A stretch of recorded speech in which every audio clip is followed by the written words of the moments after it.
All right, guys, welcome in here to episode 25 of Two Countries, Two Americas, All Sports. My name is Nicholas Hill, live here as always from Chattanooga, Tennessee, United States. Joining me, as always, from Americana, Sao Paulo, Brazil, is Gustavo Tomazeli. And for the first time in our podcast history, we have a special guest. Live from Knoxville, Tennessee, in the U.S., is Dylan Becker. Dylan, we are so happy to have you. If you don't know who Dylan is, he is a colleague of ours from WTK Rock Solid Sports. Of course, obviously, Gus and I have graduated and moved on, but he is still in school. So, Dylan. I was happy to join. You guys have probably seen me in the comments talk about whatever's going on, but finally good to be on camera and actually speak, talk about whatever's going on. And I'm so happy to have you on, Dylan. I'm great. Just came from my English class that I teach, so I should be good to talk with you guys.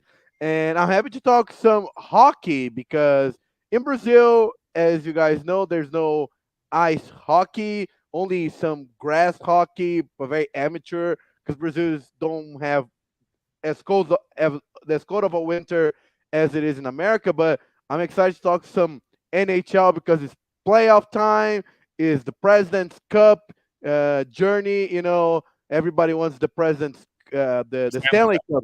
So, President's Cup is in the SPHL. Yeah, that's a real thing, though. And we'll talk about that in a minute. Yeah. So we brought Dylan to talk about the NHL playoffs, the road to the Stanley Cup. Yeah, and as we speak right now, there are two games ongoing. So right now, in the other half of the computer screen, I have on the Penguins and the Rangers. The Rangers actually just took a 3-2 lead here late in the second period. And last time I checked, the Panthers are playing the Capitals, and the Panthers are up 2-1. I'm sure you have that game on your screen as we're doing it. I do. Podcast. Of course, I'm waiting on my Nashville Predators. They start here in about an hour out in the Mile High City against the Colorado Avalanche, the number one seed in the Western Conference. So a lot of big, of course, obviously a lot of big playoff series ongoing in the NHL. And to kind of kick off our hockey discussion before we get into all the series, this is a huge year for the NHL because this was the first year that they were starting their new TV contract with ESPN and Turner Sports. So, the past, 15 years before last year, they were exclusively with NBC. And what you would see a lot, especially during the playoff time, is, you'd have a lot of games with NBCSN, some on the main NBC network, but then some of them would get thrown to CNBC and USA and just all these random channels. And it seemed to be it was really hard to find them. But now with the new, and the Penguins just scored, so now that's tied for. But, now all the playoff games, at least for the first couple of days here, are ESPN, ESPN2. On some of the other days will be TBS and TNT, which I would say is really good for the league. And the coverage that I've seen is really good as well. I remember I got to see TNT during the Nashville Stadium game a couple of months ago, and I was really impressed with the presentation of that. Dylan, obviously you watch more than either one of us. Just what are your thoughts on how ESPN and TNT has done this year in their first year as the primary national broadcasters? So I'll start with a few downsides. First of all, I miss Doc Emmerich. In my opinion, he's one of the greatest broadcast announcers of all time. And obviously, he was probably going to retire at the end of last season regardless, but he was kind of the face of NHL on NBC. So I guess he considered once that contract was up, he was going to call it a career as well. But it's taken some getting used to. Like the intermission commentary team has some, like Mark Messier is doing intermission on Caps games on ESPN too, so he's doing that.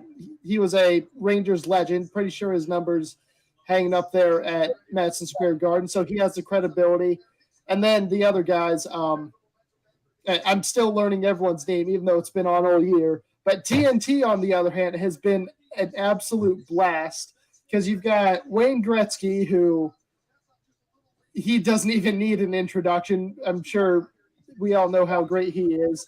And Paul Bissonnette, who another podcast, Spittin' Chicklets, which is Barstool's hockey podcast. He's a lot of fun just because he brings that what I like to call that fourth line attitude, because he didn't play much in the NHL, but he has fun. For the stadium game you mentioned, during the intermission, he put on boots and a hat and started doing a little honky tonk dance, line dance, whatever you had. They bring a lot of fun to it now, unlike NBC, but I'm still getting used to it because, again, for the majority of my life, you've always heard Doc Emmerich, Eddie Olczyk. I'm running a lot of these names up blankly, but it's been the same guys forever. Gonna get used to it, but I'll accept it. From what I remember, ESPN used to have old commentator. He used to dress up very. Don Cherry. Yeah, is he still on? No. A few years ago, he made a comment that I guess we'll consider it frowned upon if taken out of context. But I understand the point he was trying to make. But regardless, that's probably not something he should have said on the air. Oh. Yeah. It wasn't anything super bad that would get you in trouble with the FCC. But no, another one. He always used to be on Sports Center. He was having like a mustache. Not Don Cherry. He was another one. Let me look this up. Actually, I'm gonna find his name because he always used to go on Sports Center when ESPN did not have the broadcasting rights. Yeah. Would have been Dale Riog, maybe. Oh, Barry Melrose. Okay. Barry Melrose, yeah. The one hockey guy they always would have on. Yeah, he was the hockey guy. They will always have him on. The hockey players have the best facial hair. And little trivia, actually. They grow their beards out during the playoffs, not because it looks cool, but because the constant grind of the playoffs, you're playing games every other day, every 2 days. You got to kind of protect your face a little better in case you take a stick and you get cut. And if you have a beard there, you're less likely to cut the skin. Mm-hmm. Yeah, that definitely makes a ton of sense. But kind of circling back around to TNT, once you hear stuff that they're bringing on guys like Wayne Gretzky onto their intermission team, you just knew that team was just going to be incredible. Like Turner Sports does probably the best job of putting together the most entertaining off the court or off the ice commentary team. So look what they do with the Inside the NBA, and they've managed to replicate that. And the fact we're going to have that now every other night, where you're either going to have the Inside the NBA guys, or you're going to have the Inside the NHL guys. That's spectacular television, and it really, I think, it's going to put TNT and TBS ahead of ESPN in terms of coverage. But I will give ESPN this. What they've done with ESPN Plus this year, I think it's been phenomenal. For $5-6 a month.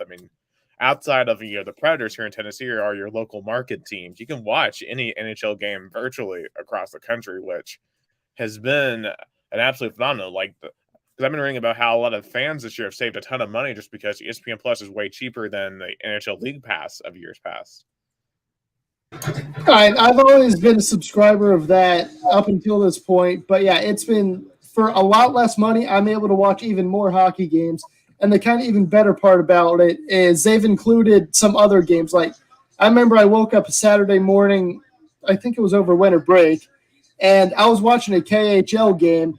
Didn't know who either team was, couldn't pronounce anyone's name, but hockey was on ESPN at 9 a.m, which is absolutely unheard of, but still a lot of fun.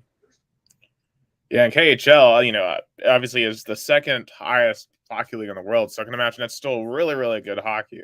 But that kind of transitioned to the next point I want to talk about. And obviously, in the wake of the Russian invasion of Ukraine, there's been a lot of consequences for the KHL and just for Russian players across the league. Right now, that whole relationship has basically been severed off.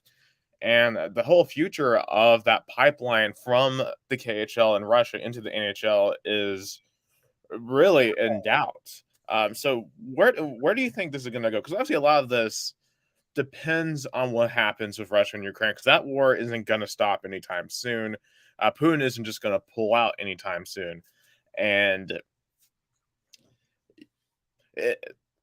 I really would hate to think that perhaps there's some great players out there that are going to lose their opportunity because of something that's completely out of their control. I don't think any of the NHL players are going to lose their playing opportunity in the NHL, at least. Obviously, you have guys like Ovechkin, who, I will be honest, is basically Putin's golden boy. He's the Michael Jordan of Russia. And I'd imagine hangs out and rubs shoulders with Putin. But it's not like any of these athletes can say anything, because take Artemi Panarin, for example. He plays for the Rangers. He actually has spoken out against Putin, and I guess the Russian government started leaking a bunch of stuff about him, saying that he beat an ex-girlfriend or things of that nature. It's a very corrupt system that if there's any dissent towards the leadership, there's going to be some problems. And again, these players in America, they have two options, and either you can stay silent and face consequences from people on Twitter, which obviously is annoying, or you can speak out and risk having your life, your family's life, your basically everything back home you know and love put in jeopardy. Or option 3, and I hope this isn't an issue, you admit you support the Putin regime, which, again, you will get bullied on Twitter for that, as I hate to say it, you should.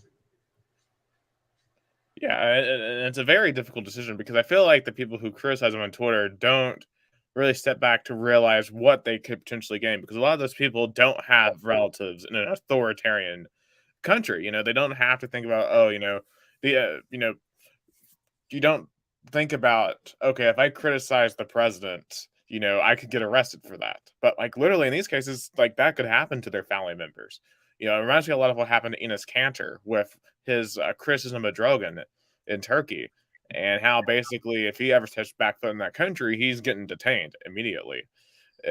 So it really is one of those places where nuance, I think, is required for these players, because,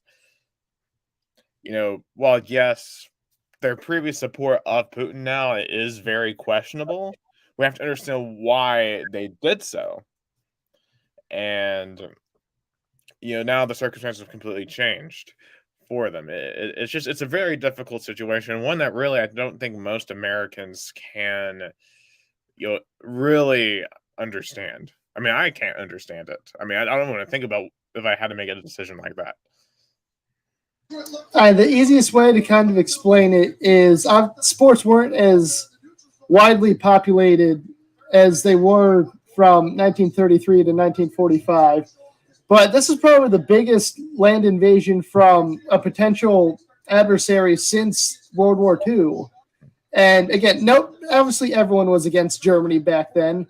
But now with the power of the internet and the power of mass media, you can get everyone's opinion on anything. And you can dig up dirt on them too. Like, say some Russian player put a picture of him. I don't even need to use a hypothetical example. Alex Ovechkin's profile picture is a picture of him and Vladimir Putin, which if he takes that down, that's basically a statement saying, I condemn his actions, which again, you can't do that. He's trapped. He basically trapped himself into the situation, because now he's either endure the backlash of the picture, the profile picture he chose. If he takes down, of course, all the Putin regime will find out about it in a minute, and then there will be consequence for him, because again, he's a superstar in hockey. So if he's a superstar in America, of course he's going to be a superstar in Russia, and then he will have consequences for his actions. There was a brief time where so I have season tickets for the Caps. We sit 5 rows behind the goal, and directly diagonal from us on the other side of the corner is Ovechkin's family. There was a solid month-and-a-half period where they weren't there because they went back to Russia to make sure everyone was together just in case something happened. Obviously, Ovechkin had his commitments over here, but just in case, like, Ovechkin's parents got questioned for Alex's support, his wife, her family, everyone wanted to be together.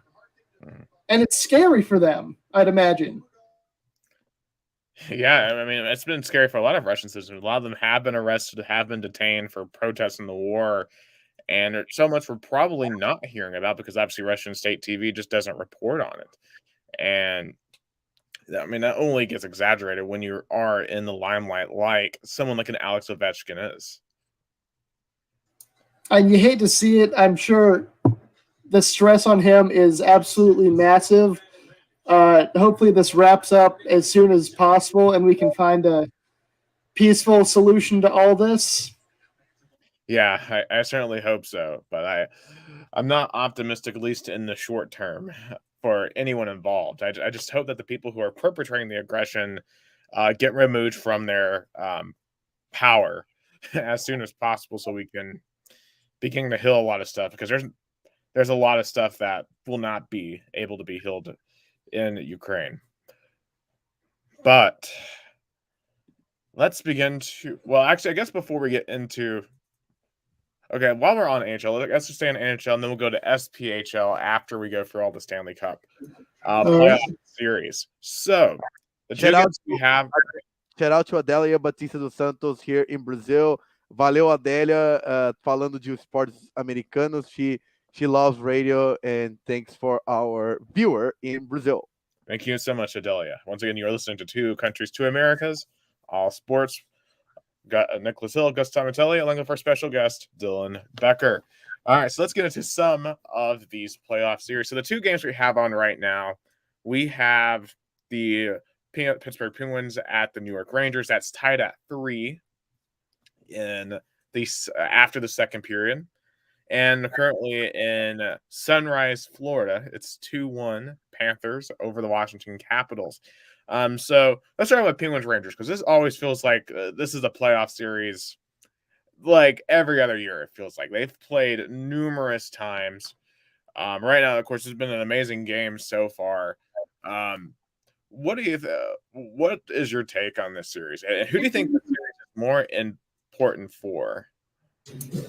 Well, to answer your second question first, I think this is more important for Pittsburgh because if my memory serves me right, they haven't won a playoff series since the first round of the 17-18 playoffs, which was the round before Washington beat them to advance to eventually advance to the Cup.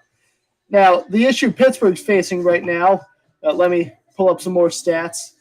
Their starting goalie is hurt. I can't remember his name off the top of my head. Again, gotta love Tennessee internet. So they currently have their backup in. Now, on one hand, the last time they put their backup in the playoffs was when Matt Murray took over from Marc-Andre Fleury, and that got them 2 consecutive Stanley Cups. But on the other, there hasn't been a goalie in Pittsburgh like Marc-Andre Fleury. He left big boots to fill, or skates to fill, in that city, and they haven't succeeded as much ever since he went to Vegas. Now, as for New York, the website crashed. That's lovely. They haven't won a cup since, I want to say, 94. It was sometime in the 90s. So they're obviously out for blood, and they have the potential to be playing Washington in the second round, which we all remember what happened last year late in the regular season with the whole Tom Wilson incident. The anniversary is coming up on that. And so the playoff hockey, it's going to be out for blood for New York if they want the opportunity to face Washington. But moving on to Capitals-Panthers, I am very nervous about this because I'll admit I'm a biased Capitals fan. I have basically every Caps jersey to ever exist. But the reason I'm nervous is, Gus, you were kind of mentioning this earlier. The Panthers, despite the fact that they're in Florida, they won the President's Trophy, which is the best regular season record. Again, a team in Florida, which it's constantly above 60 degrees, you wouldn't think would be as successful. Now you've had Tampa succeed over the past few. What's up, Gus? I was gonna mention the Tampa Bay Lightning. I mean, Yeah. how can you explain that? That I've got some other special feelings about that with them abusing the power of loopholes, which I'm surprised the league still hasn't patched. They put a lot of guys on IR towards the end of the regular season and then brought them back just so they would save money during the regular season, which is very dirty. Yeah. No, I would agree with that. It's normal here as in Brazilian soccer, it's very normal when the playoffs, for example, a team is facing the later stages in the playoffs in, let's say, the South America Libertadores. You put all your best players on reserves. It's normal. I think you have to manage your roster, especially when the playoffs are coming up. Short term, it's okay. Like Ovechkin took a few games off towards the end of the regular season. Austin Matthews in Toronto took a few games off towards the end. But I think it was Nikita Kucherov was one in particular for Tampa. They put him on long-term IR for several months, and then he came back in the playoffs. I mean, it's like in the NBA with load management. I mean, like in NHL, it makes sense, though, because it is an extremely physical sport. Yeah. So you should want to rest your players comparatively. But, yeah, the way that Tampa Bay does it, though, and they've done this for a couple of years, it is really crazy. And it feels like they started doing this in response to when they got swept by the Blue Jackets a couple of years ago. And that's when I felt like their whole philosophy really changed because they had won the President's Trophy, but got embarrassed by a team that hadn't even won a playoff series before. And it caused them to get desperate. Of course, it's worked out for them, but still, like it's kind of one of those game-breaking maneuvers. It's the playoffs. You do what you got to do. It's when people make those desperate hits, those desperate shots, those desperate saves. I could pull up an entire highlight reel on YouTube of the most amazing acts of desperation in the playoffs. But the way Tampa's been doing it over the past few years has been kind of frowned upon. Yeah, I mean, I've heard so many fans, complain about it.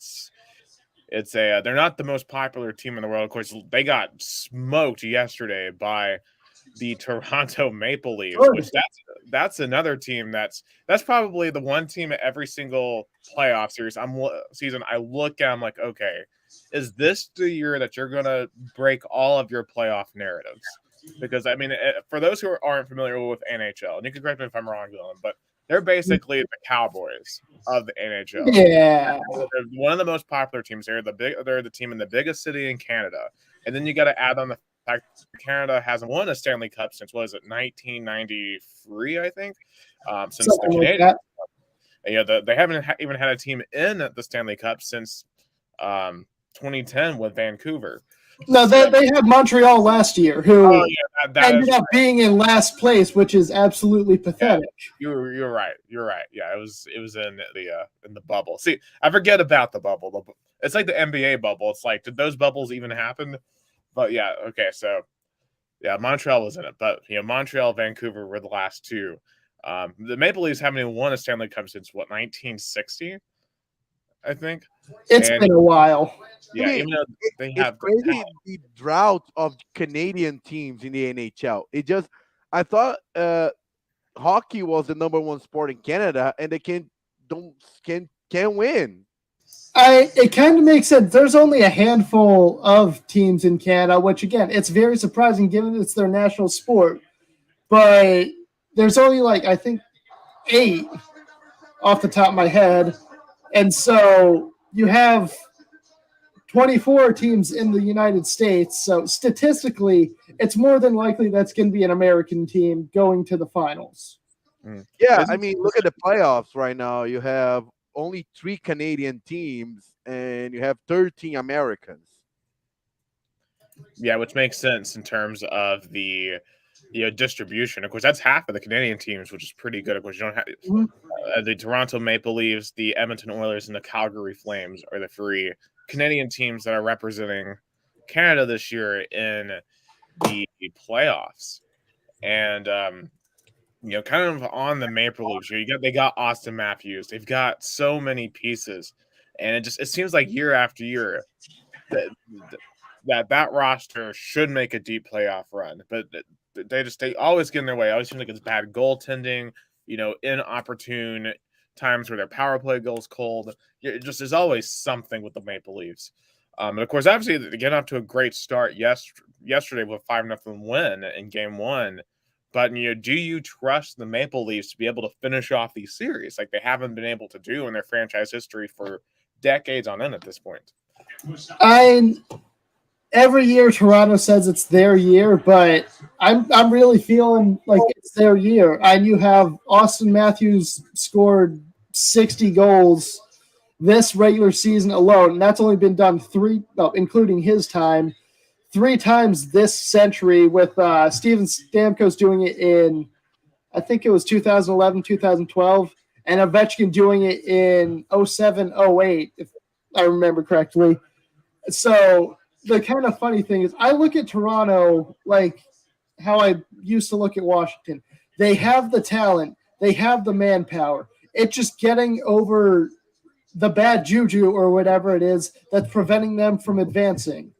So, again, it's less of a sport thing and more of a mental factor. They have to figure out what's going wrong and figure out the other teams. Like Tampa's weakness, I'd say, walking into this is overconfidence. They've won 2 cups in a row. So they're going to be walking into this ready to win the third, kind of walk through things lackadaisically. Toronto needs to get on the aggressive offense like they did last night, give the puck to Austin Matthews, and have him score as many goals as he can to send Toronto even further. Yeah, I mean, definitely, it's kind of like an interesting clash of, I think, MOs heading into that series. So, but I would imagine the Lightning aren't gonna, lay down at all. Game 2 is, I think, gonna be a war up there in Toronto between the Lightning and the Maple Leafs. One of the other interesting results yesterday. So the Boston Bruins, they, were in probably the toughest division of the NHL in the Atlantic Division, but they were able to kind of claw their way in with that last wild card spot in the Eastern Conference. So they had to go to Carolina, and Carolina has been pretty good for a couple of years now. Of course, they beat Nashville last year, but if I'm correct, they lost the series after, right? They lost in the semis, or did they go? Oh, that sounds about right. Yeah, so they're still trying to really get back to the promised land because they had that one Stanley Cup back in the mid 2000s, like 2006, 2005, I think. 5, yes. You see this as a series that the Hurricanes are going to dominate because they dominated Game 1, or the Bruins, they still have. The Bruins are always a tough team, it seems like, to get past in the Stanley Cup playoffs. How do you see this going? Well, you just got to counter their physicality with even more physicality. You have Brad Marchand's probably one of the most physical guys in the NHL. He's constantly throwing big hits, some of which I will say are questionable. So what you just got to fight back with another shoulder even bigger than his. I know Zdeno Chara is not wearing the black and gold anymore for Boston, but under his leadership, it was a very physical team, and that hasn't changed at all. So you just got to figure. Actually, you know what? My coach back in the day taught me the way you counter big hitters is speed and going around them. So Carolina has to either counter their hits with even bigger hits or figure out a way around their physicality. Yeah, and it feels like a lot of what happens in the playoffs is just who's the tougher team.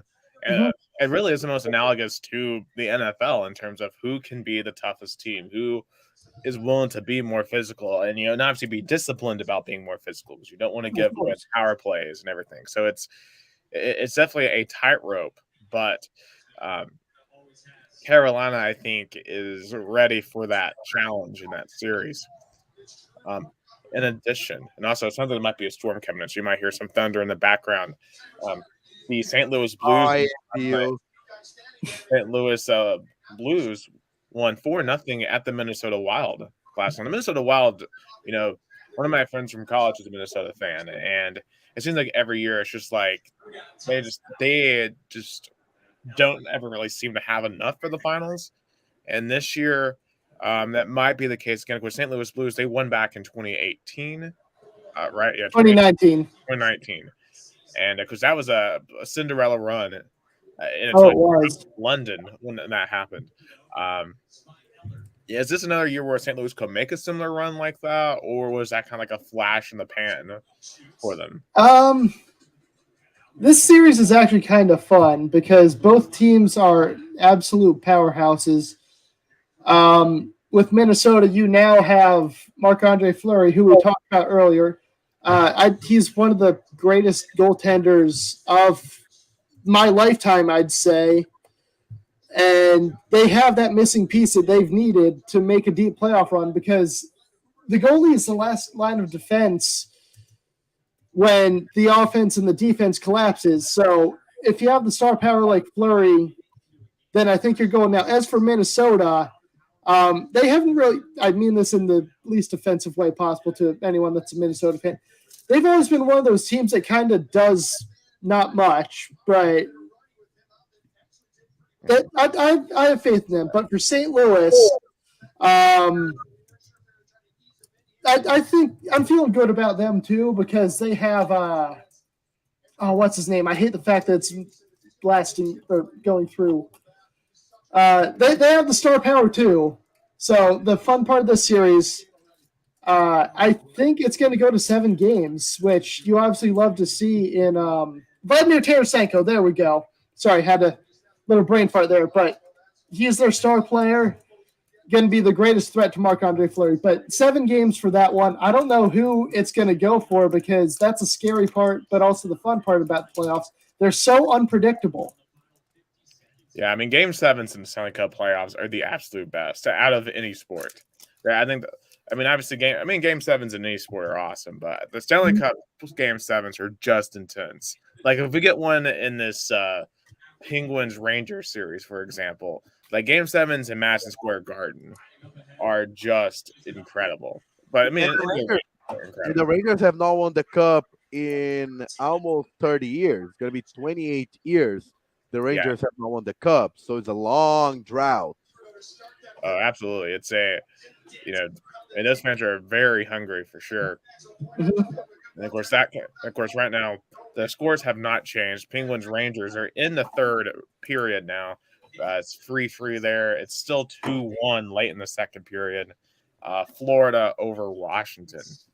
I keep looking back to forth through it, make sure nothing's happened. Yeah, I've got to hear. I'm going back and forth between the games here and my other.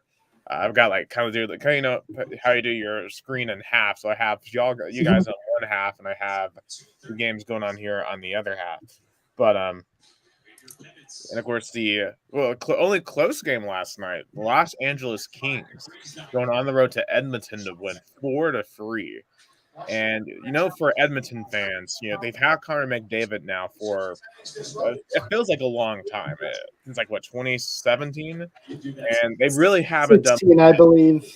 Yeah, they really haven't done much of anything with him yet. And you gotta wonder, you obviously go into the series having the home ice advantage, but you've lost game 1, so you've lost a home ice advantage, and you got to wonder at what point for Edmonton does the failure become unacceptable when you have one of the top talents of the game like Connor McDavid, who's best player since Gretzky. How do you see this going? And especially for the perspective of Oilers fans, if they lose this series, what happens to the team?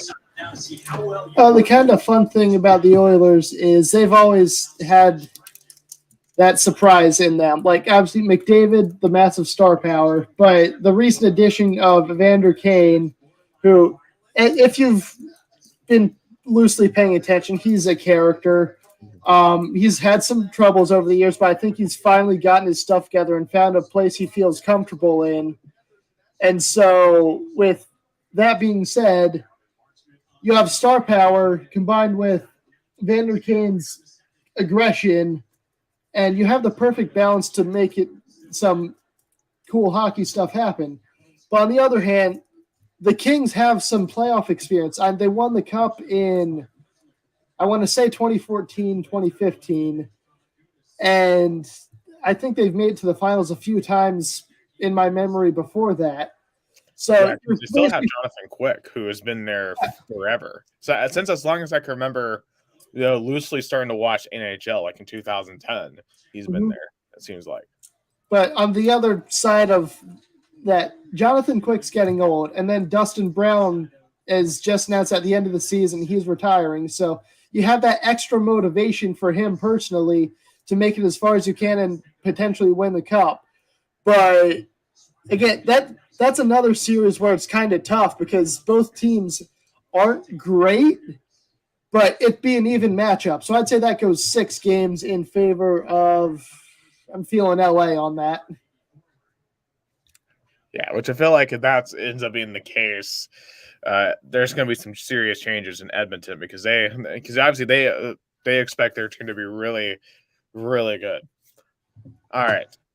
Heading into some of the games that are going to happen tonight, beyond the games that are happening now, obviously here in Tennessee, where Dylan and I are at, most people on here are Nashville Predators fans, and they are on the road at the Colorado Avalanche. And the Predators, ever since their Stanley Cup run, our final run back in 2017, they've only won 1 playoff series, and that was actually over these Colorado Avalanche back when they were still really young. They were just getting going, and of course now the Avalanche have really taken off in terms of their team. I mean, they are now the top seed in the Western Conference, and it feels like the Predators here, they've been trying to retool, been trying to recapture the magic, and they've been a playoff team the past couple of seasons, but they haven't had the same feel. And I know that the year where they went to the Stanley Cup final, they were actually this last seed and ended up sweeping the Blackhawks, but I don't see that coming again. You guys are kind of having a little problem with that because your goalie Saros is hurt, and he's just like I said, the goalie's the backbone of the team if all else fails. Now, if you put your backups David Rittich or Connor Ingram in, you don't have that same support as you would with your starting goalie, so you're kind of screwed with that. Now, your offense, on the other hand, and your defense are solid. You got Matt Duchene and Philip Forsberg both being the first Predators ever to score 40-plus goals. But you also have Roman Josi, who is, I hate to say it, one of the best defensemen in the league ahead of John Carlson. And so with that combination, you have solid offense, solid defense, and as long as you don't have all of that collapse, the Predators can make a good run into the playoffs, but I don't think they'll be able to make it all the way to the finals, live up to the glory that they lived to in, I think that was 16-17. Yeah, because I remember, the one guy that really gave them some serious problems back in the 2018 series between the Avalanche and the Predators was Nathan McKinnon. Like Nathan McKinnon was an absolute superstar in that series. I know he's had some injury issues this year, but I'm assuming he's back now for the postseason. Yeah, I think he's back, and the scariest part about Colorado and him is he leads their power play. And I highly recommend anyone that's watching, look up Colorado's power play on YouTube. It is one of the most, as a hockey fan and former hockey player, it's one of the most beautifully flowing things you'll ever see. The puck is constantly moving, just rapid fire. It goes from the defenseman to the winger to the center to the other defenseman to another winger. And just until you can find that perfect opportunity to shoot and score, from all the ones that I've seen on YouTube that I've mentioned, they finish a power play within a minute, which is absolutely amazing. And so as long as Nashville doesn't go on penalty kill, they'll be okay. But then again, Colorado is still a very good team. So that just goes back to not having the offense and defense collapse and having to rely on your backup goalie to protect you. Yeah, one thing that concerns me as well is Nashville Predators, the past couple of playoff series they've been in, their power play has just been horrible. Like I remember against Dallas 19, they were something like 3 of 20 in that series. Obviously against the Coyotes in the bubble, they were horrible again for the power play. And they were okay last year against the Hurricanes, the power play, but still, like it's been a weakness for them for years. Power play is always very hit or miss. If you don't have it, then it's not going to work. So it's either 100% or 0%. And obviously for Nashville, it's at 0%. And they should have been working on it throughout the regular season. Come preseason training, that's another thing they'll need to work on. But there also might be making some offensive changes in the offseason. Like Philip Forsberg might unfortunately be leaving, which, again, he's a very important player to them. So knock on wood, if he leaves, then the power play is going to collapse even more. Yeah. And also not to mention, too, that the Avalanche's goaltender, Darcy Kuemper, literally single-handedly beat the Predators with the Coyotes back a couple years ago. Because, the Coyotes had no business being the Predators in that series, but Kuemper kind of willed them to that victory. So it's this is not, obviously I'm going to root for my Predators, but I'm not confident in them winning this series. I mean, I think they'll take it to 5 or 6 because they'll win at least a game or two in Bridgestone, I feel like. Just because, we have one of the best hockey atmospheres in the entire league. But 5 or 6 is reasonable. Yeah. But, again, I hate to say it, it's probably going to Colorado. Yeah, I would agree. But, hey, when it came to the Blackhawks a couple of years ago, I didn't see us winning that series, and we swept them and then went on to the Stanley Cup Finals. So, and that's the beauty of Stanley Cup Finals. You just never know what's going to happen. Going back to the Cap Stanley Cup Final, if you would have told me at the beginning of the year that the matchup was going to be Vegas against Washington, I would have laughed in your face because Caps fan had zero faith in their team, and Vegas is the new kids in town. What up? I was gonna say, let's do some prediction. We still haven't talked about the Flames and the Stars. And actually, while we're on the topic of Vegas, the Seattle Kraken did not have that same luck this year because obviously this was their first year as well, and they finished last in the West. What do you think was the difference between what Vegas was able to do in constructing their team to go on their run versus what Seattle, I guess, didn't do in this offseason? I'm going to commit a little Washington Capitals blasphemy, but George McPhee, the GM of Vegas at the time, didn't look for just anyone who was available. He strategically picked out which players would work out. And Vegas that season was full of third liners who it was basically the same level of strength every shift. So when you put Vegas's first line against anyone else's first line, it was a little weak, but when you get to second, third, and fourth line for Vegas, the skill difference kind of shifts on the scale. Now, as for Seattle, but that's just unfortunate bad luck. And historically, expansion teams never do well. Washington went, I think, 8-62 in 74-75. So you're obviously going to deal with those very young teams dealing with their working out the kinks. But Seattle is a decent market for hockey, and you have the funding of some great people. And they just got Marshawn Lynch and Macklemore as minority owners. So as long as they keep the money going in and fans keep contributing ticket sales, I think they'll be a solid team within the next 5 years. Yeah, I'll say this. I did get to see Macklemore play for free, actually, a couple of years ago. I don't know if you remember that, when he came to Thompson Boling Arena for free. I was there. Yeah. It was a great show. Because I'm not the biggest Macklemore fan, but he did put on a very good show. So we were in college and it was something free. Yeah, exactly.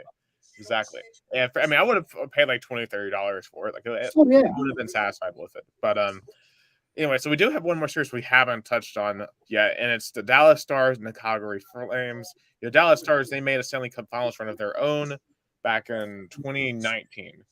And because they started off that run by upsetting the Predators, and they were just really good. I remember their defense especially was really solid in that playoff run. The Flames this year, from what I understand, have a really good defense as well. It feels like it's going to be a defensive series where goals are going to come at a premium. What's your take on that series between the Stars and the Flames? Well, no pun intended. Calgary's been hot this year. That's something that we all have to admit. And with the offensive backing of Johnny Gaudreau, Matthew Tkachuk, and Elias Lindholm, they were forced to reckon with. And sure, Dallas has that playoff experience we keep talking about with making it to the finals recently. And then I think they have a cup it was the year I was born. Why am I being stupid about that? But I think this is going to go to Calgary this year because we've been kind of emphasizing a lot. Canadian hockey has been hot this year, and you got Toronto doing fantastic. Edmonton not doing as fantastic, but they're still doing great. And then Calgary. So despite having that experience, Dallas probably isn't going to advance, which I really hate to see because they've always been one of those teams that they don't necessarily go far, but they've been a playoff team that I don't think has gotten embarrassed like they will this year. Yeah. So, like Gus said, let's do some predictions. I guess we'll go by the bracket until we get to the finals here. So we have the Avs and the Predators. We both said we like the Avs. What about you, Gus? I'll have the Preds. You know, I'm a Tennessee guy. I'll have the Preds. I love Fair the enough. All right, Wild Blues. Who are you going with? I'm going to go Minnesota in 7. I'll go Blues in 6. I really think the Blues are going to have this one. What about you guys? I'll have the Blues in 7. Flames, Stars. Calgary in 6. I agree. Flames in 6.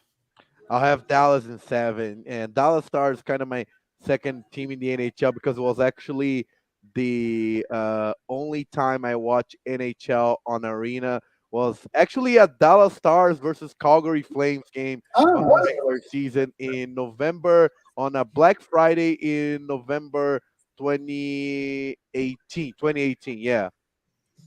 Very nice. Now, ironically, it's a playoff series. All right, Kings, Oilers. I'm going to go Oilers in 7. I'm going to go Kings in 7. All right. I'm going to go Kings in 6. Interesting.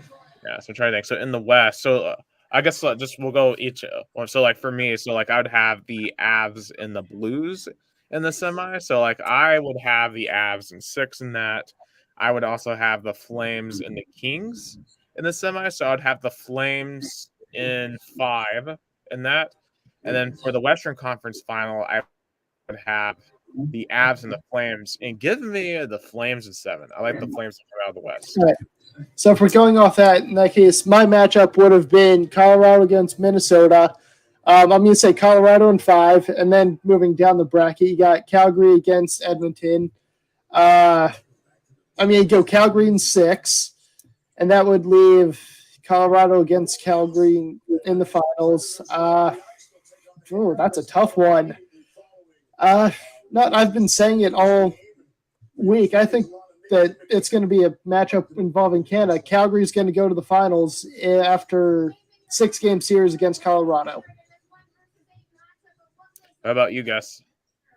I'll have the Blues defeating 7 games the Preds, and then the Oilers defeating the Dallas Stars in 6, and I'll have the Blues in 7 making to the Stanley Cup final for the second time in 3 years.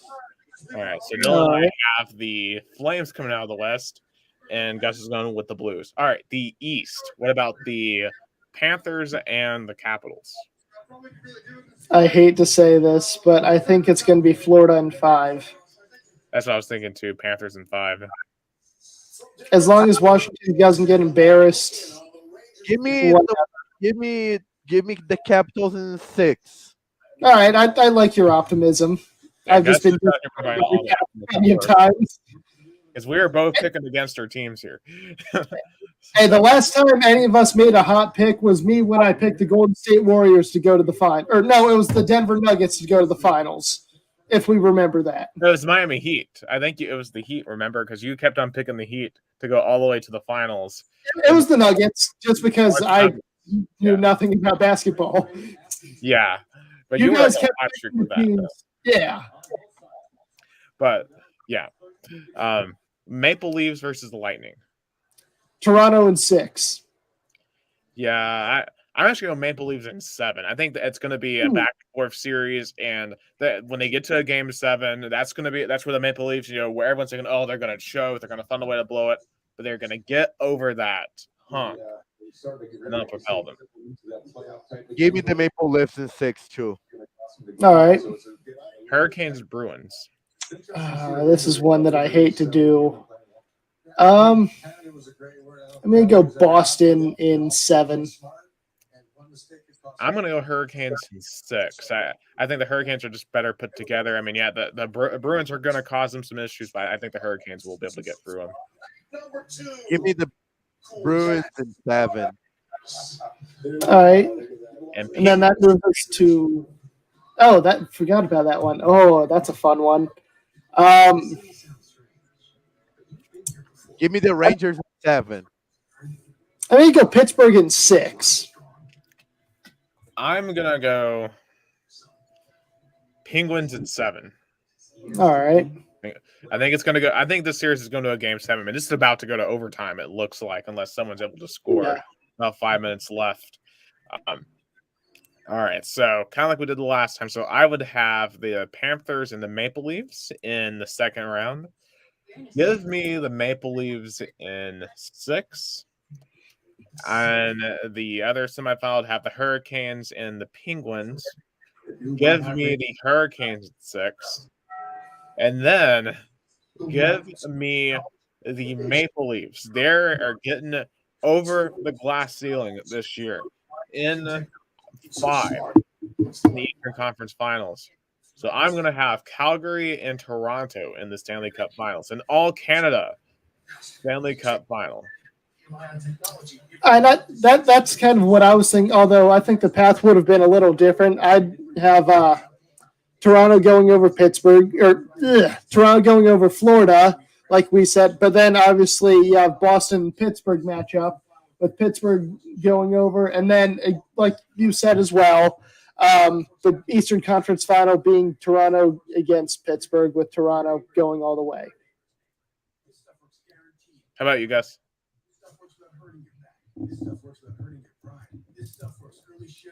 I don't think we can hear you. I think your mic's off. Yeah, we can't hear you, Gus. Oh, I'm back. So, unfortunately, Dylan, Toronto in 6 versus Washington, and New York in 7 versus Boston, and then give me the Rangers to make it to the Stanley Cup Final. I'm going to say how amazing a Eastern Conference Finals between the Rangers and the Maple Leafs would be. That would be an incredible series. The biggest issue New York's going to have is, I'm probably going to butcher his name, Igor Shesterkin. That sounds about right. As great of a goalie he is, I think he's probably going to get the Vezina this year as best goalie in the league. He's no Heinrich Lundqvist. And again, we talked about it with Pittsburgh and Marc-Andre Fleury. Lundqvist left some big boots to fill for the Rangers, and it's a massive name to live up to for Shesterkin, especially given the fact that they just put Lundqvist's number in the Raptors at Madison Square Garden. So that just makes it even more stressful.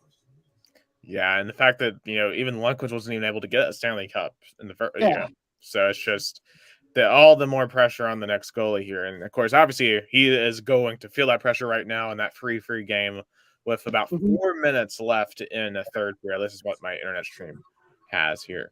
All right, so let's do our Stanley Cup final prediction. So I have the Maple Leafs and the Flames. It feels like two contrasting styles in that series. Of course, both teams are going to want to be that first Canadian team to win a Stanley Cup in nearly 30 years. It's going to be an incredible series if this occurs. I think it's the Maple Leafs' turn. Because I feel like we've seen a parade of sports curses in you. We've seen the Georgia Bulldogs win the National. We've seen the Atlanta Braves win the World Series. We've seen the Philadelphia Eagles win a Super Bowl. It's just been one after the other. The Capitals win a cup finally. Yeah, the Capitals win a cup. Yeah, it's time for another cursed team to finally get over the hump. Give me the Maple Leafs in 7 over the Flames. Either way, the curse of a Canadian team not winning a cup is probably going to be broken, in my opinion. But yeah, Toronto is probably going to go over. And much like Ovechkin, Austin Matthews needs that cup to establish himself as the greatest of all time for his franchise. Now, to be fair, as you said, Lundqvist doesn't have a cup, and he's still one of the greatest Rangers to ever play. But if Matthews can win a cup, I think like 10 years before Ovechkin could, that's a massive statement, not just for Toronto, but for the entire league. Yeah, so the Rangers just scored here with 3 minutes left, so now it's 4-3. And with 4-3 with 3 minutes left to go. It was a pretty insane goal, too, because, I couldn't tell who that was, but the charging Rangers forward, he went across in front of the goalie. He'd gotten tripped up, and while he was falling, was able to get the puck back in front of the net and set up the assist. Nice. So a pretty awesome play there. But Pittsburgh is currently challenging. I'm not sure what they're challenging, but maybe goaltender interference. Yeah. Was there any potential contact with the goalie or no? Well, there was contact with the goalie, but okay. So it looked like the Rangers got. So it was number 24. I don't know his name off the top of my head, but number 24. That is not Rangers 24. Yeah, so he's skating into the blue, into the ring in front of in the net, and he kind of runs. That's their 24.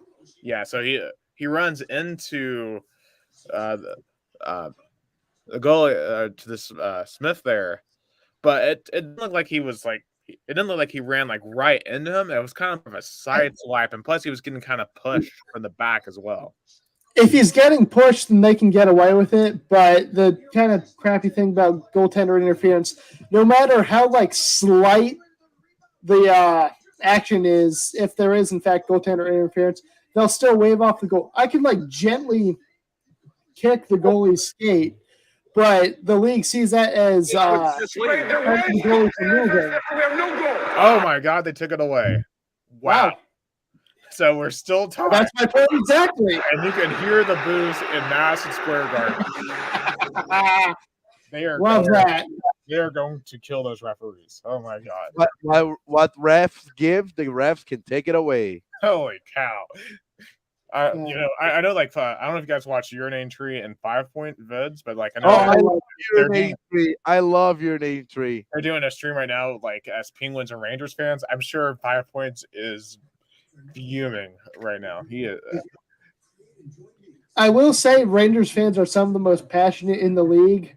The fact that they were trying to get Tom Wilson's head last year is one of the most exciting times to be a hockey fan in general. But to be on the receiving end of that and being able to talk smack back to them defending Tom Wilson, sure, he does some deplorable things, but embrace the hate. Tom Wilson lives rent-free in Manhattan.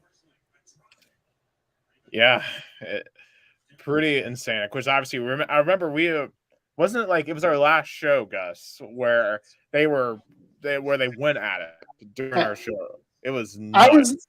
I was at an Ice Bears game with my brother, and you guys called me saying, we need you on the show to talk about this right now. Yeah. I remember, I think we did call you in, just to talk about because I didn't know what was going on. I don't know, I didn't know why these two were killing each other on the ice. Oh yeah, I remember. Yeah, Dylan. Yeah, Dylan was at the Ice Bears playoff game. Yeah, it was. We'll recap a little bit of it. For those that don't know, Tom Wilson made a suspicious action. He might have sucker punched. I think it was hard to pronounce. He might have sucker punched someone in the back of the head while he was on the ice.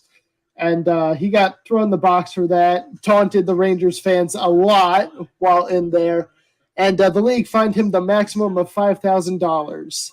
And then the New York Rangers organization put out a very comical statement condemning the NHL, which resulted in the Rangers getting fined $250,000. So as a result, at the start of the Caps-Rangers game, I think it was like either the day after or 2 days after, they just all started beating the crap out of each other, except for whoever was set to challenge the Zdeno Chara, because that man is like 6'10", and you definitely don't want to fight him.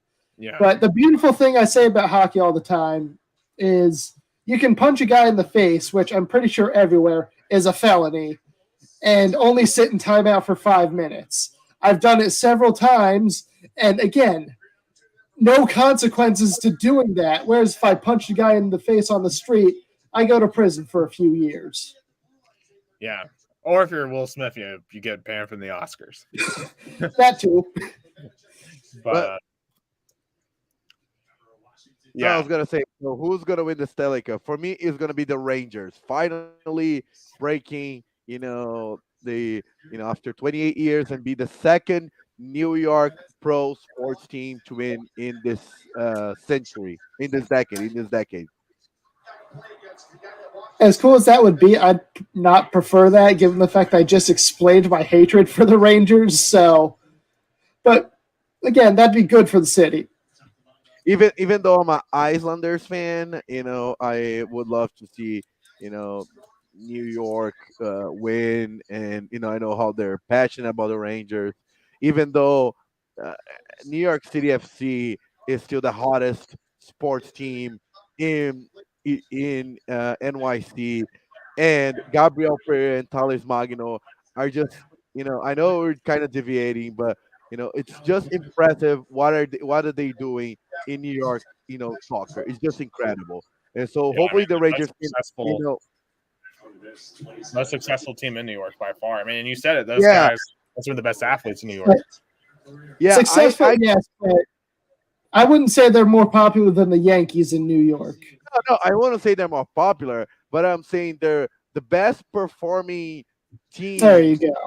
City right now is the New York City FC. They won the MLS last year. They went to the semis of the CONCACAF Champions League, and they couldn't win to the final. They just didn't score. But I was just joking about it. Even though the Rangers, I hope they win, they're only going to be the second team in this decade to win a tournament, win the champion. I can tell you who it isn't. The most successful team is the Brooklyn Nets. That's for sure. Oh yeah.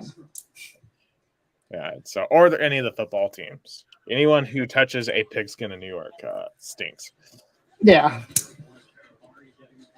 Yeah, but I guess we'll wrap up our NHL talk here. Thank you so much for popping off us to discuss some hockey. And we're definitely ready to enjoy these playoffs. Stanley Cup playoffs are some of the most exciting playoffs in the entire season. Pittsburgh and New York are going to overtime now, which is always amazing. Oh, that's scary. Sudden death overtime in Game 1 between the Rangers and the Penguins. I might have to turn that on. Yeah, so feel free if you want to stick with us to talk about. We're going to talk about some NBA, NFL draft recap. Talk about I know he's going to have a Brazilian soccer take here. I wish I could, but it's finals week. I got to start preparing for that. But I will say this: how about what we'll do is the playoffs end at the latest June 30th. Once this is all over, I'll come back and we'll figure out if our takes were right. Oh, absolutely. We'll need to recap. Actually, when we get to the Stanley Cup Finals, I'd be happy to do that. We can break down that championship series. It'd be amazing because I know it's going to be mid-June when that happens. And I'll say I love the fact that this year they moved the playoffs back 2 years so that the first rounds of both the NBA and NHL not going on at the same time. Makes it a lot easier to digest both. Yeah. So we'll all reconvene back here at the latest first week of July. By the way, the only NHL game has been shown here in Brazil is the Capitals and the Panthers. So that on the ESPN 3.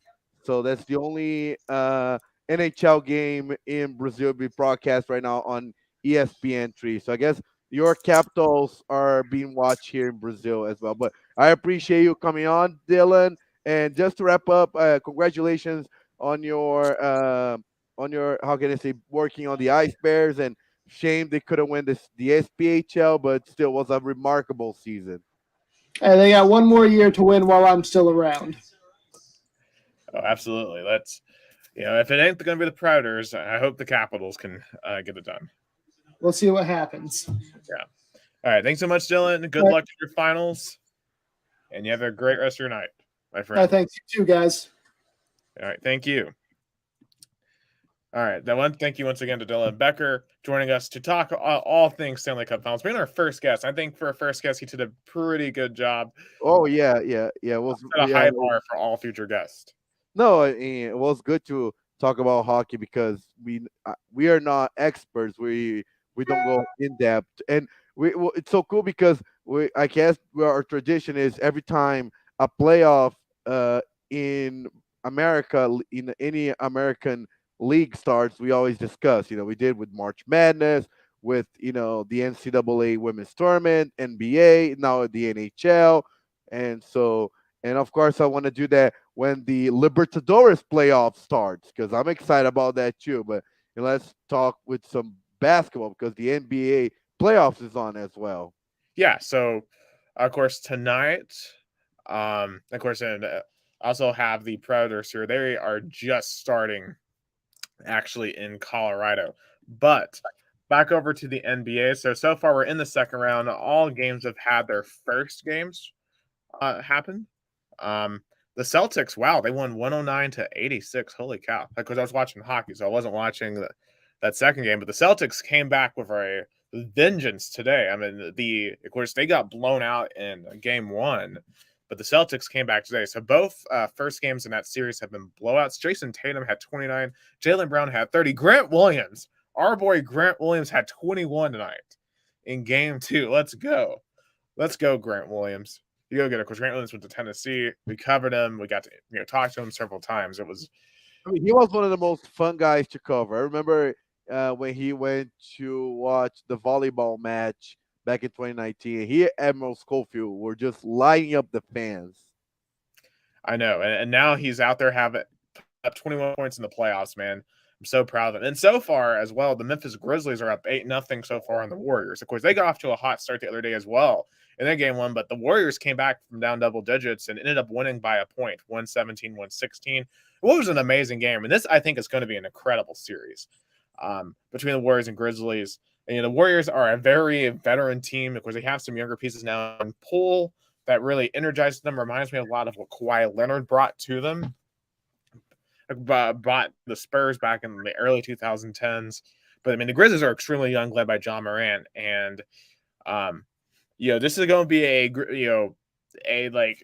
kind of a grinding the axes type of series for the Grizzlies. If you want to be a champion, you got to beat the big dogs at some point. The Warriors are certainly one of those big dogs. Last night we saw both the Suns, they won by 7 points over the Mavericks, 114-121, and the Heat beat the Joel Embiid-less Philadelphia 76ers 106-92, which is not as convincing as you think they would be without Embiid. But and the question is about James Harden. Again, is he a playoff caliber player? And again, he had a very disappointing game, even though he played 35 minutes. He only had 16 points, 9 rebounds, and 5 assists, 3 for 13. So again, James Harden is not. It seems more and more he's a regular season player, not a playoff player. Oh, absolutely.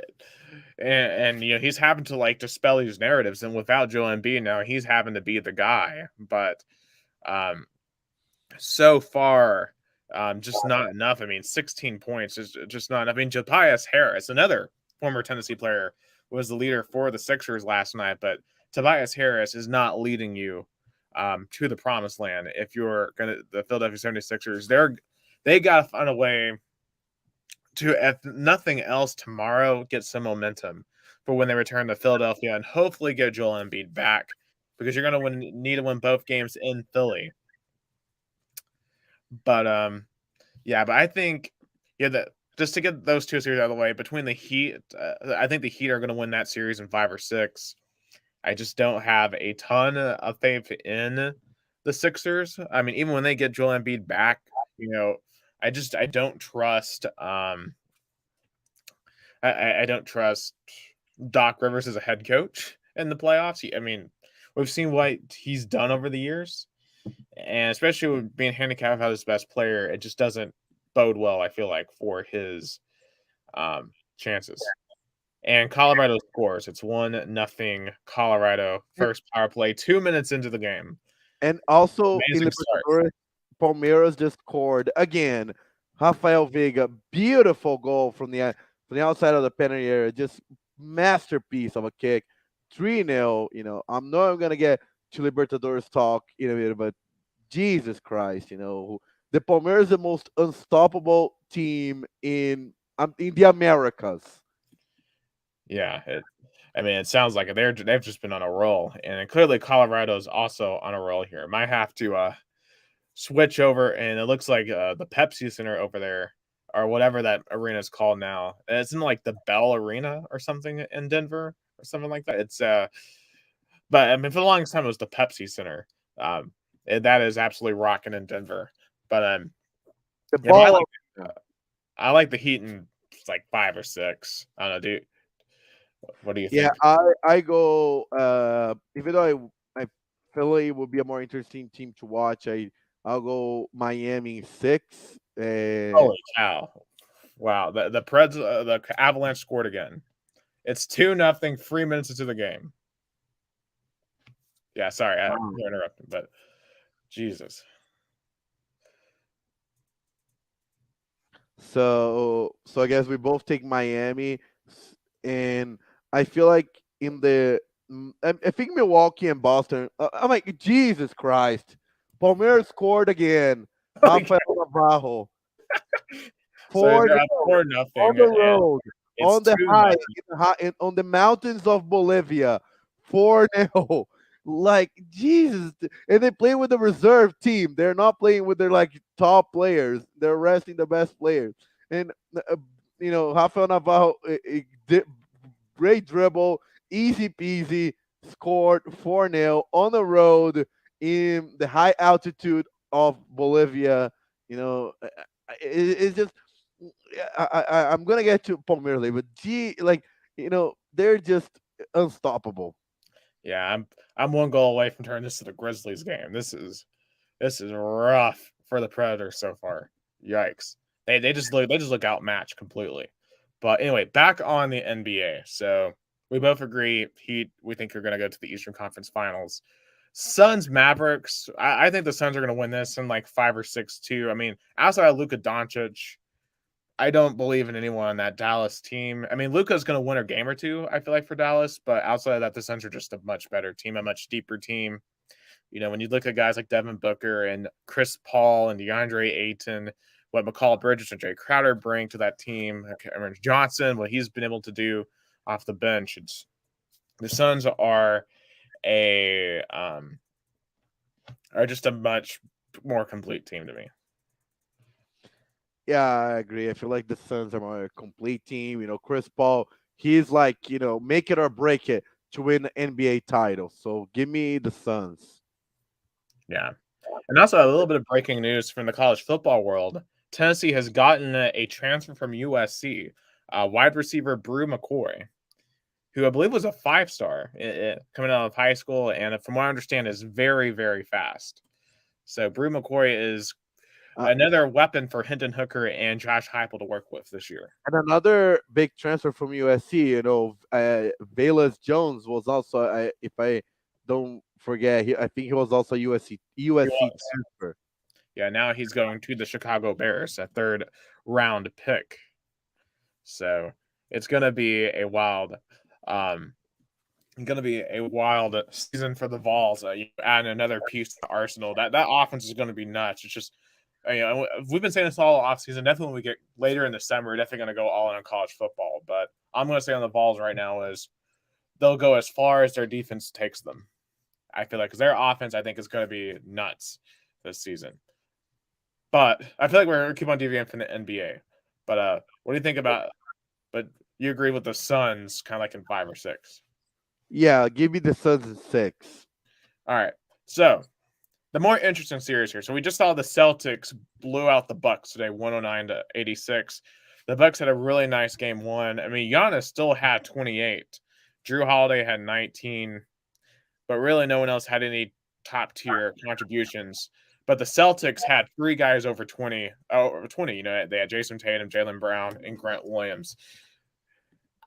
To me, this is the hardest series to pick because it feels like whoever wins this series is going to the NBA Finals. I think whoever wins is going to beat the Miami Heat in the Eastern.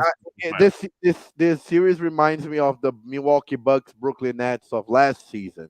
Yeah, I absolutely agree. It feels like this is going to go 7. Yeah, this is going to go 7. I think, I feel like Giannis, deservedly so, especially since Kevin Durant got swept, has kind of taken that greatest player in the world position. Because, I mean, there's some people who would argue LeBron is, but LeBron can't will his team anymore to the playoffs. So I think Giannis right now is the greatest player in the world, and a win in this series would really cement that. But Game 7 is in TG Garden. Yeah, but Game 7 was in Brooklyn last year too, and the Bucks were able to pull it off. So I wouldn't be shocked if they. I think that's going to happen again. I think the Bucks are going to go off to the East Coast and they're going to pull off a Game 7 win. That's how I feel. Yeah, I see that too. I feel like Milwaukee is more ready, and I feel like they I think the Boston Celtics are 1 year away. I feel like they're still young. You have Grant Williams, you have other players there need to be developed better.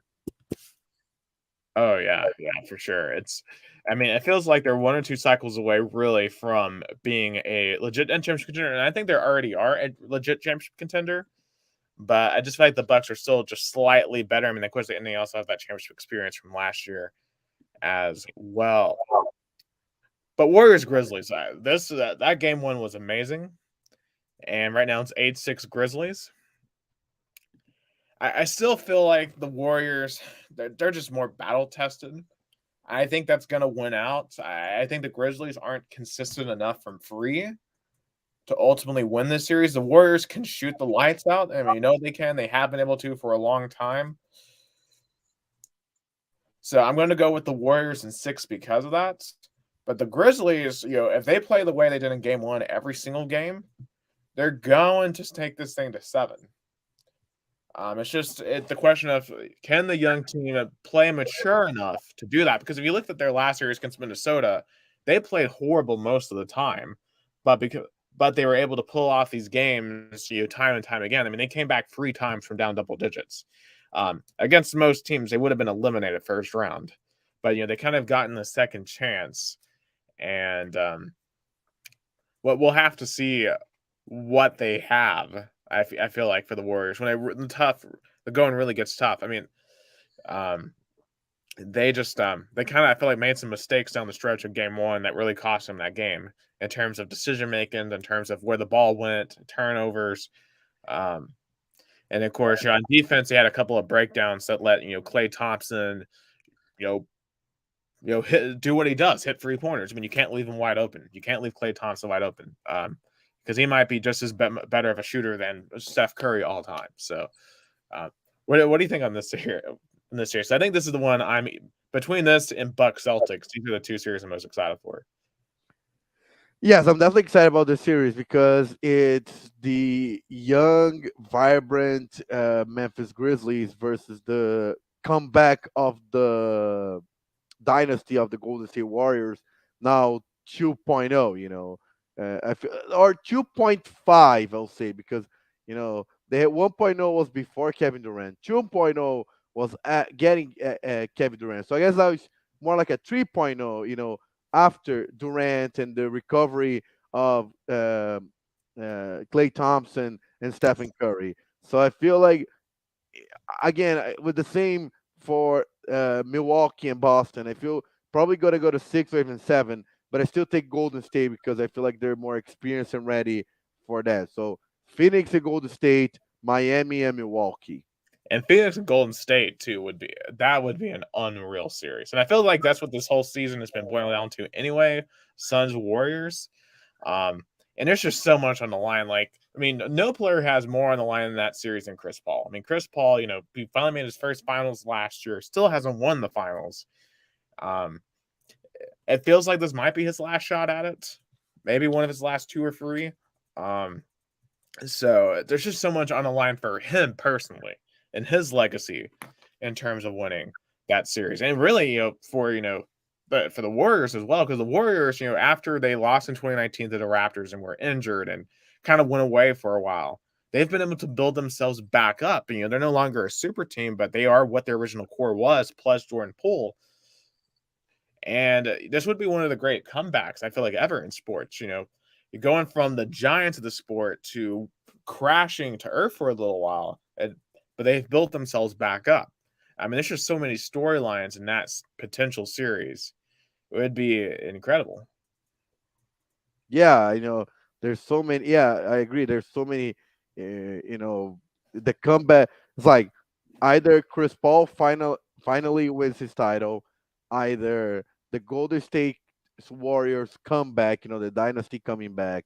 The young Miami Heat finally makes it, or a new dynasty is born with the Milwaukee Bucks. So there's so many, stories that can be written.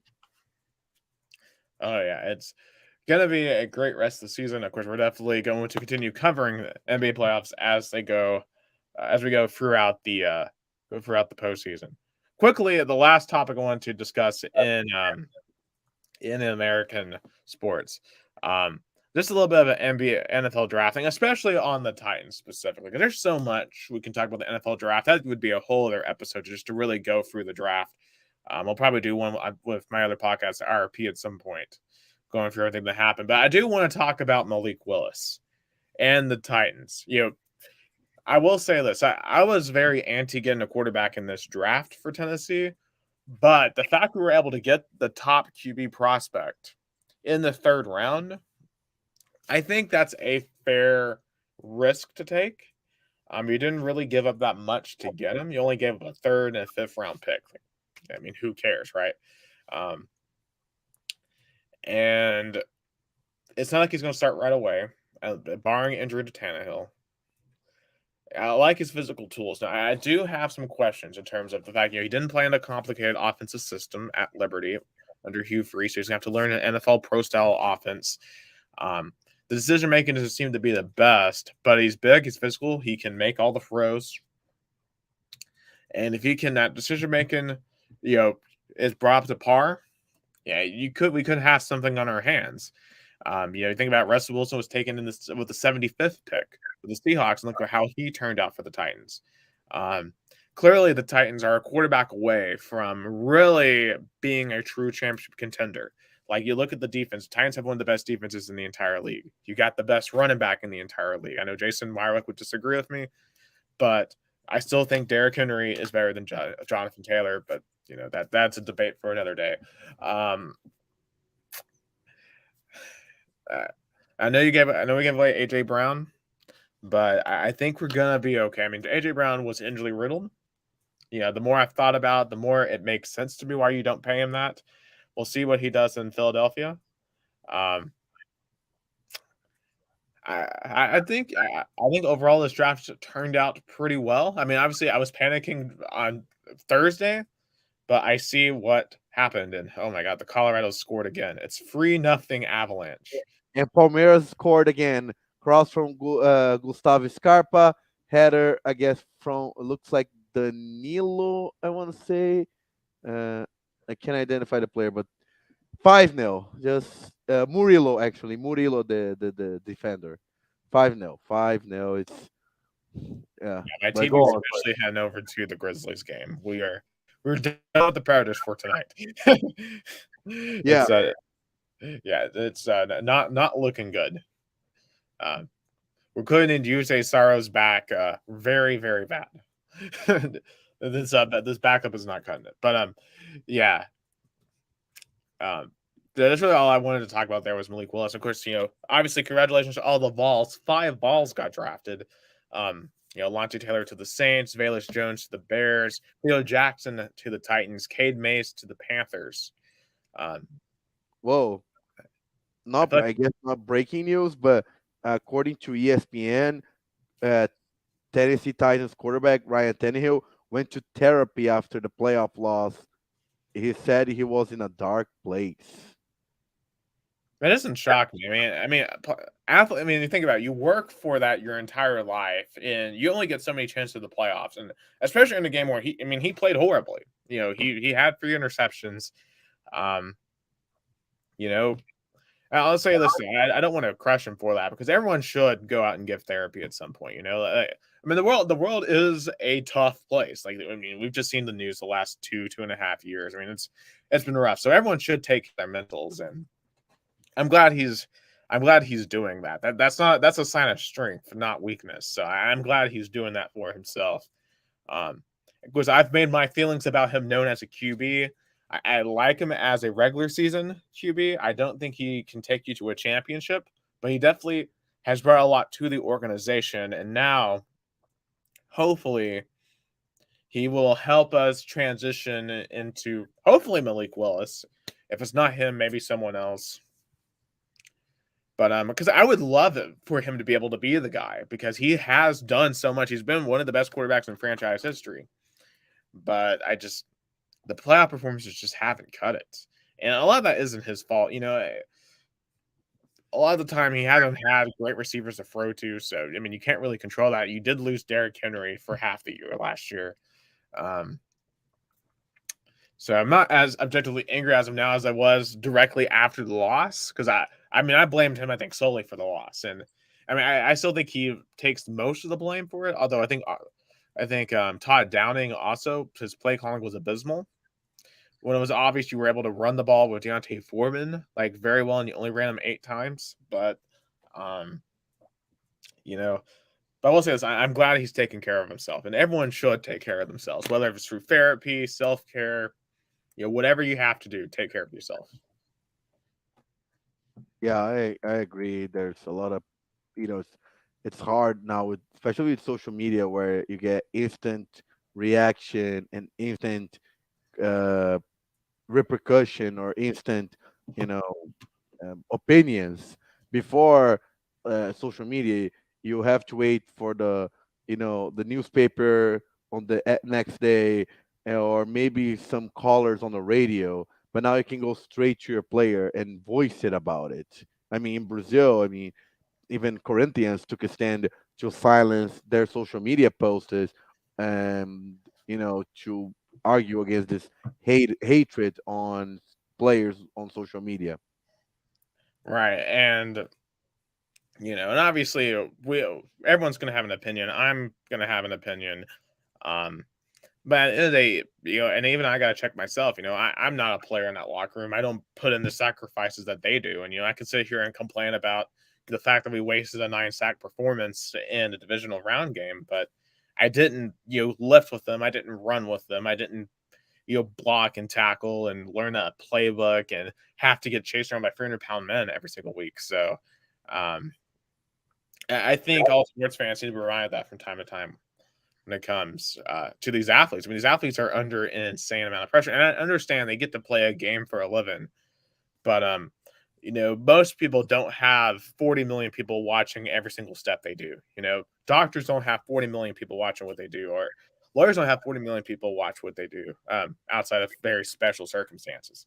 So very few professions have more scrutiny than any professional athlete. Yeah, I agree. it happens the same in Brazil. So, yeah. But Brazilian topics? Yeah, let's transition to Brazilian topics. I do have to begin to wrap up here soon to get ready for my overnight work shift because it is election night here in Hamilton County. So it's going to be a busy morning. A lot of primaries for local elections ongoing. Oh, yeah. So, week 4 of the South America Championship, Libertadores against Palmeiras. 5-0, already, you know, qualified for the playoffs. And I I think they even qualified as first place, dominating Group A. They're gonna be favorites to win again. But they got easy. When the group stage was set for the Libertadores, everybody said Palmeiras had the easy group. They just confirmed. Palmeiras scored 5 today, 3 last week, 8 on the second game, and 4 on the first game. So they're crushing all the opponents. And 3 out of the last 4 games were on the road. So they're gonna play the last 2 games at home and already qualified, so they can rest their main players. So Palmeiras take care of business. Corinthians tomorrow, 9 p.m. Brazil time. They are they're first place in Group E. I think a tie will be good. At least they are probably not gonna get surpassed in first place, or even if they were always ready, the team from Bolivia, I don't think they're gonna stay there. So I think Corinthians in a tie, it's gonna be sufficient. Red Bull Bragantino has a really decisive match on Thursday versus Vela Sarsfield. Bragantino second place versus fourth place Vela Sarsfield, but only 3 points separating both of them. So I rooting for Bragantino. I mean, it's a team from the countryside in the state of São Paulo, only an hour away from Americana. I hope they can at least make to the second round to the playoffs. Group D has 2 Brazilian and 2 Minas Gerais teams, Atlético Mineiro and América Mineiro. They're facing each other as we speak. Atlético Mineiro winning 2-1, confirming their first place in the group. América Mineiro last place, 4 games, 1 tie, and 3 losses. I don't think they're gonna get to the playoffs, but hopefully they at least can qualify for the Copa Sul America, the Sul Americana Cup. And Palmeiras, oh, they almost scored the 6th goal. And finally, they have Fortaleza versus River Plate on Thursday. They need to win to get back to the second place on Group F. And Atlético Paranaense just was crushed by the Bolivian team, the strongest, 5-0. For Atlético Paranaense, last place on Group B. And the last team from Brazil in the Libertadores, Flamengo, on the road tomorrow versus Talleres of Argentina. I think they're gonna win again. They won the 3 games they played in Libertadores, so I think gonna be an easy path for Flamengo.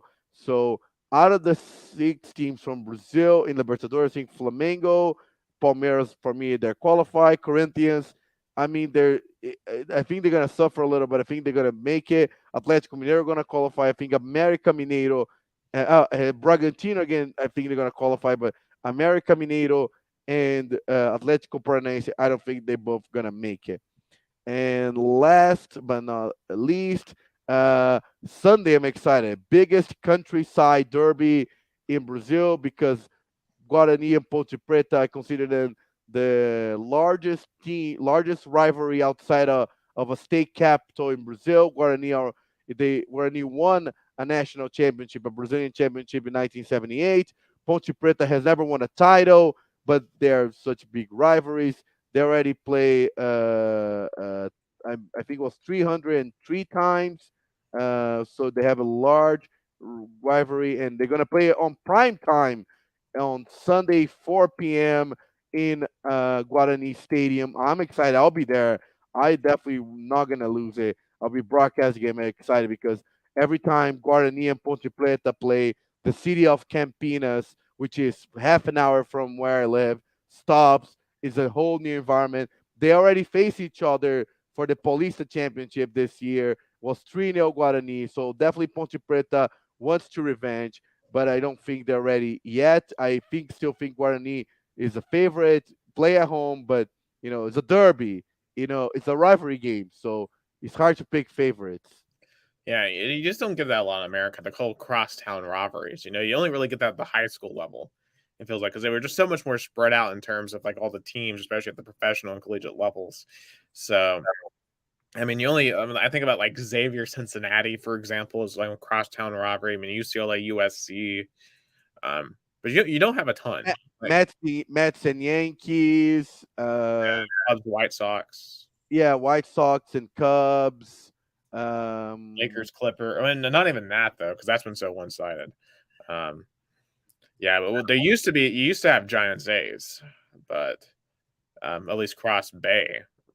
But I mean, you still have that, but I do feel like their A's are going. I don't think I think that those days are numbered, like how we lost 49ers and Raiders.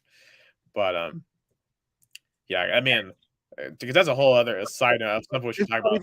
Cross town. This is literally cross street because there's one street in Campinas that literally separate their both stadiums. So it's not even across. They literally are separated by one street. Now I think about it's a D3 robbery. It's a Division 3 college football robbery. It's in a small town called Arkadelphia, Arkansas.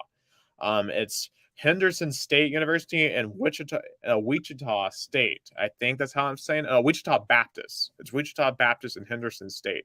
These are two tiny colleges in a small town called Arkadelphia, and their football stadiums are literally right across the street. Literally during the games, the teams use their home locker rooms. Like at halftime, they'll walk back across the street to their campus for halftime, and they'll walk back over to the other campus for the second half. Wow. Yeah, they're that close. They're like I would see that. I would see that in Guarani and Ponte Preta, right? Because they're literally separated by 800 meters, by less than a kilometer. Yeah, so, like Everton, Liverpool's like that too. I think like they literally are like a park separates them in Liverpool. Yeah, also in Argentina, there's Independiente and Racing, and their stadiums literally separated by a street, not even a block, by a street. But yeah, it's called the Ayrton Senna da Silva Avenue, separating their stadiums. It's so close. And speaking of that, I want to play homage to Ayrton Senna da Silva. One of the and Palmeiras are going to score again 6-0. And the Colorado Avalanche have scored again. It's 4-0. No, not this time. So another goal that was ruled offside. So who's going to score more, Palmeiras or the Colorado Avalanche today? Palmeiras at 5, current at 5. Colorado's at 4. Yeah, let's see who's going to score more, Palmeiras or Colorado. Yeah. But 28. So on May 1st, 1994, Ayrton Senna da Silva died while racing in the Imola racetrack in Italy. He was driving his Williams car, and in the Tamburello curve, he lost track of his car, hit the floor, hit the steering wheel. It was a basal skull fracture that he. The same injury that Dale Earnhardt died from. Of course, that's why both F1 and NASCAR and all the other racing leagues now require the Hans device, which is hands in neck safety device. What the Hans stands for, which when a racer crashes, if you think about it, they hit the wall, but the Hans device keeps their body in place. That's why like guys like Ryan Newman were able to survive, because their bodies don't fly around everywhere. And that's how a lot of racers used to die, is they would literally, because you think about it, they're going 200 miles an hour, when the car hits the wall, the car stops, or their body would fly into the steering wheel or the wall or whatever, and that would be what kills them. But the Hans device prevents that from happening. So and obviously the deaths of Serena, of guys like Ayrton Senna and Dale Earnhardt, led to the creation of that. It's sad that we had to see two legends lose their lives while racing, so that could change in both, big NASCAR and F1. Yeah, what's kind of ironic is like literally the day that Senna died, Earnhardt won a race at Talladega, and his post race, like in his victory lane interview, he honored Senna. He was like, "This one was for Senna," and which is kind of eerie considering that he would go on to die the same way. That's kind of interesting. I mean, I could talk about in the Brazilian show, because Senna was, I think, one of the biggest idols in Brazilian sports history. People will literally turn on the TVs on Sunday morning to watch him race. When he finally won in Brazil, I think was in the early 90s.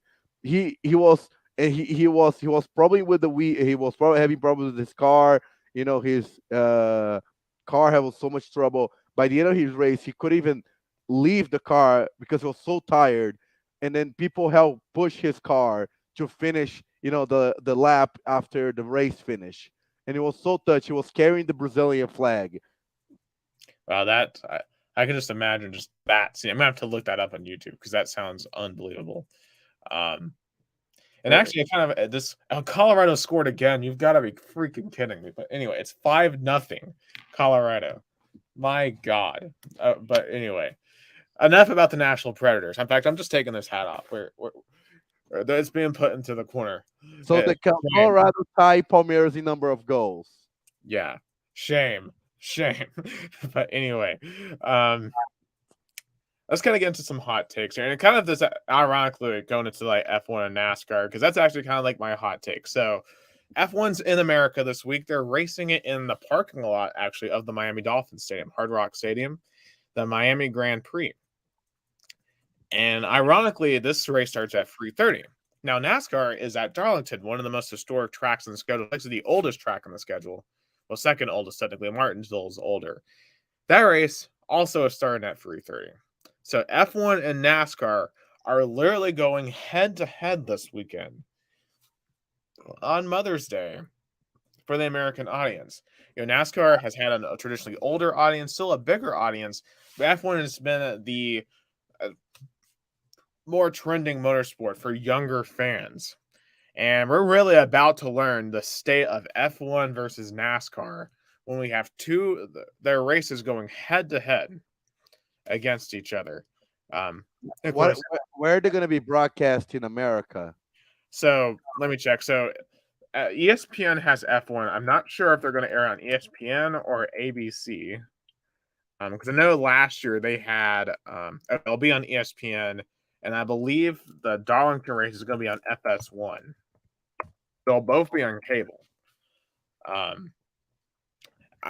So it's going to be very interesting to see who wins that ratings battle. Who is the better race? I mean, Darlington to me is one of the top 5 tracks in all of NASCAR. So I'm definitely going to be watching NASCAR because I love Darlington and I want to see how this new car goes there. But I'll probably have both screens on though because I do want to see what the F1 cars do in this Miami track. Although I have questions over whether or not how good this track is actually going to be. And also too, I kind of hate the fact it's a stadium race. Like I really wish it were like on the beach or in downtown or something, so you could get the skyline. Instead of just being, it would have been also if it was like downtown Miami because it would be like kind of like Monaco in America because Monaco they race literally inside the city near the beach. I mean, it's the most beautiful track, but at the same time, it's the worst track because they can't. Yeah, there's no race in Monaco. You literally who makes the best time and in the start it starts first. Wins is like very charming, but there's no race in Monaco. Yeah, even though this is why the Indianapolis 500 dominated there. That's why the Indianapolis 500 is probably the best race, period, because it has the charm of the old racetrack of the bricks and everything, but it's still actually like an amazing race. Like last year's race was unbelievable, and who knows better than Helio Castroneves? Yeah. Helio Castroneves, the Spider-Man, as Lay Death likes to call him. When I visit there, I try to pull a Spider-Man, but they say only Helio Castroneves is allowed to do that. I was like, fair. I was like ready to imitate him and post on social media, but I don't want you falling onto the track below. I mean, I have also visited IMS and I did kiss the bricks. So no, I kissed the bricks. But I wanted to be original. I wanted to replicate, my Brazilian, one of my Brazilian idols in sports because he's such. When I saw him when he raced in Brazil back in 2011, was very he was very nice. He was very emotional. But it was fun. So but I still feel like NASCAR is gonna win the kind of the ratings, but I think F1 is just getting better, especially the way they promote themselves on Netflix. With the Drive to Survive series. Yeah, NASCAR needs something similar. And I hope they've been trying to work on getting one together. So I think within the next year or two, we're going to have something similar. Because, I mean, NASCAR, if you ever listen to the radio actors and stuff, I mean, these drivers are extremely expressive. And I feel like a series would really help bring their personalities to a mass audience. So I think that's what NASCAR needs to do. But anyway, huge moment for motorsports in America on this upcoming Mother's Day. Yeah, here in Brazil is Mother's Day as well. And I'll be broadcasting amateur soccer in Americana and the Campinas Derby. But to my hot take before that, Palmeiras game just ended 5-0. Palmeiras crushed it, dominating. So it ended in Bolivia. But my hot take would be about the Brazilian VAR because they need to get their standards straight. Because, yesterday Santos and São Paulo played, not an interesting game. But when it was tied, São Paulo had a VAR review that was very questionable because first they had a throw in that was very questionable. Santos fan says it was a throw in for Santos. São Paulo fan says the last player who touched it was Santos fan. But it was very hard to decide. And then what succeeded that was a cross, and the ball looks like hits the Santos defender had a hand, and there was penalty. Okay, fine. But literally the next play, it was a cross in the area, and the Santos player was pushed inside the penalty area, and it looks like a penalty, but there was no VAR review. So the complaint about is why in São Paulo play there was a review, and Santos play there was not the review. That probably would have favored Santos. So that was the question. It's like, who decided what plays can get reviewed by VAR? Yeah, because I noticed during some of the Stanley Cup footage earlier, they had a camera actually in the review room. And I feel like in soccer, they need to do that as well. But FIFA, I feel like, will never agree to that, or none of these other federations. No, I feel like what they should do is release the audio. I feel like, they have a video inside the VAR room, but I want to listen to the audio simultaneously. And I wish there was a system of referee decisions, especially with VAR right now, like the NFL have. When the referee makes a decision, they announce the entire stadium. I feel like they should do that. They should especially make it public what the referees with the VAR discuss, because it needs to be because with VAR right now, fans literally feel like they get robbed, because before VAR was like, oh, the referee didn't see, but there was no way for him to know, there was no way for him to review. But now there is the video assist and review. What does that mean? The video to assist the referee, the review. But it's so weird. They have used for one play and not used for the other play. Yeah, that's really odd. Like, I feel like at that level of soccer, you have to explain to the audience what's going on. Yeah, because especially in a sport as emotional as soccer, where every call is just so magnified because of how hard it is to score and how hard it is to really gain an advantage. Decisions like that need to be thoroughly communicated, and if you don't do that, you're setting up a potentially bad situation. Yeah. So I feel like there's need to be more clarity and more transparency with the VAR.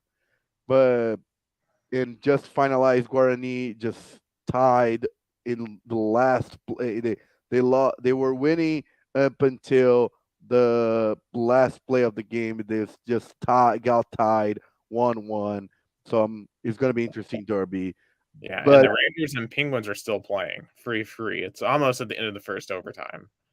So they are still not done in Madison Square Garden. But yeah, it is time for us to head on out. For Gus Tomazeli, for our special guest Dylan Becker.